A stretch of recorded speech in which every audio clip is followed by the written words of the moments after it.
Can AI actually heal chronic pain, fatigue, and symptoms using a brain-based approach? Honestly, kind of, but also absolutely not. As a therapist who's helped hundreds of people recover from chronic pain, symptoms, and nervous system dysregulation, I've noticed recently that a lot of people are using AI tools to help with their healing.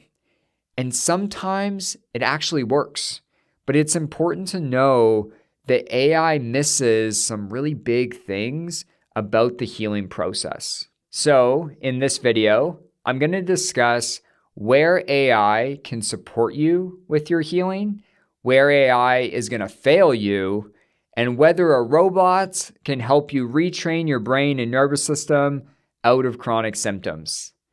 Let's dive in. Where AI actually helps. So, AI can weirdly be quite helpful sometimes. See, AI can be really good at explaining complex brain and nervous system concepts really simplistically. So it gives people summaries about pain and symptom neuroscience and the autonomic nervous system.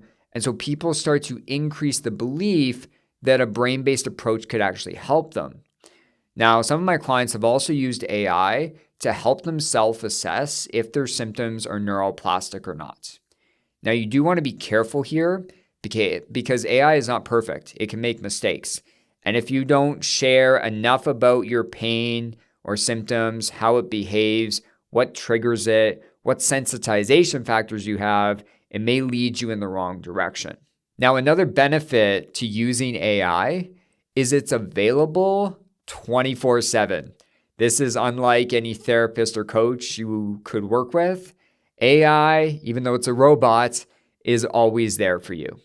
And so people can ask it endless questions without judgment, and they can learn a lot about themselves, their healing, and what they need to do. Now, AI can also be really good at giving people reassurance and motivating them to keep going. I've had a lot of people use it almost as a motivation coach where, they're just kind of pumping them up and pushing them along. Now, the other benefit to AI is it can help you brainstorm healing routines and strategies that you could go and try out. But here's the problem. Information alone does not heal you. People get caught in the first step of healing, which is understanding the pain and symptom neuroscience, understanding the autonomic nervous system, and starting to self-assess that their symptoms are neuroplastic. And again, AI is going to be really helpful for people or some people in that first step. But people get caught there for months and years. And if you get caught here, you will not get better. See, neuroplastic pain and symptoms are driven by fear, avoidance, emotional suppression, and nervous system dysregulation. And information alone is not going to change any of that. And so even if you find the perfect education, the perfect summarized education just for you, and you find it on ChatGPT or Reddit, that information alone will not heal you. If it would, every therapist would be jobless. AI also misses the emotional experience. So a robot cannot truly feel what you are feeling. And so yes, AI can mimic empathy. And a lot of people have felt that, like they have an emotional connection in this like ChatGPT chat that they're having. They're like connecting emotionally with the robot. But AI can't feel what you are feeling. And so because of your chronic pain and symptoms, if you're feeling deep grief or loss, terror or fear that you're never going to get better, rage or anger at the world, AI cannot feel into what you are feeling. And that's really important to understand because how you're feeling, not just the prompts that you can write in, but how you are feeling is going to determine what strategies or practices you need to use. So let's imagine I'm working with a client and they come into session and they tell me they just had a horrible medical experience with their physician. Their physician basically told them, hey, your pain's all in your head. They got the message that their doctor's telling them that their pain's not real. Their doctor was dismissive, didn't order the tests that my client wanted. And so this horrible, stigmatizing medical experience has happened. What am I doing when that person is sharing? Well, I'm doing a number of things. Yes, I'm listening to the words. I'm listening to the words that they are telling me. And AI can do this, whether you're typing it in or whether you're speaking to the AI, it can listen to the words. But as I listen to the words, the other thing I'm picking up on is tone. What's the tone of voice? Did the person sound really flat? Do they sound really frantic? How quick are they talking or how slow are they talking? So even in the words that they're speaking, I'm picking that stuff up instantly. I'm also looking with my eyes at the person. So I'm noticing, do they look flat? Their muscles look limp? Does their whole body tense up and their face is all tense and scowled? Like I'm picking up through my vision what that person is experiencing. And the last thing I'm doing as this client is sharing about this medical experience is I'm noticing how I'm feeling. Because our nervous systems, you and any other person's nervous system, or even an animal's nervous system, they feed off one another. And so if that person is sitting there and I can visually see that they are sad, I'm going to start to feel that sadness inside, that despair. I'm going to feel that hollowness, that numbness, that emptiness. And this is what AI cannot do for you. Because yes, I'm listening, but then I'm watching and I'm also feeling. And based off all of that information, I'm deciding, okay, what strategy or practice is going to best help this person and best support this person. See, healing happens through regulating with another person. We call this co-regulation. Now, in my example, I'm using me as a therapist, but you could do this with a friend, with your partner, with a family member, or even with a pet. But healing happens through co-regulation, and AI cannot truly give you that. The next reason why AI will not help you heal is AI cannot do the healing work for you. Now, AI can suggest strategies, practices, and routines, but you are the one responsible to do it consistently. You need to consistently change your thoughts and beliefs about your body and your symptoms. Do brain retraining activities with your pain and symptoms. Do the graded exposure where you start to widen your world, you increase your movements, or start to approach activities or go back to work. You need to consistently process your emotions, regulate your nervous system, treat trauma, and change the way you are living life. So it's really important to understand that your nervous system rewires out of pain and symptoms by the experiences of you consistently doing something different. You need to put in the consistent actions to get better.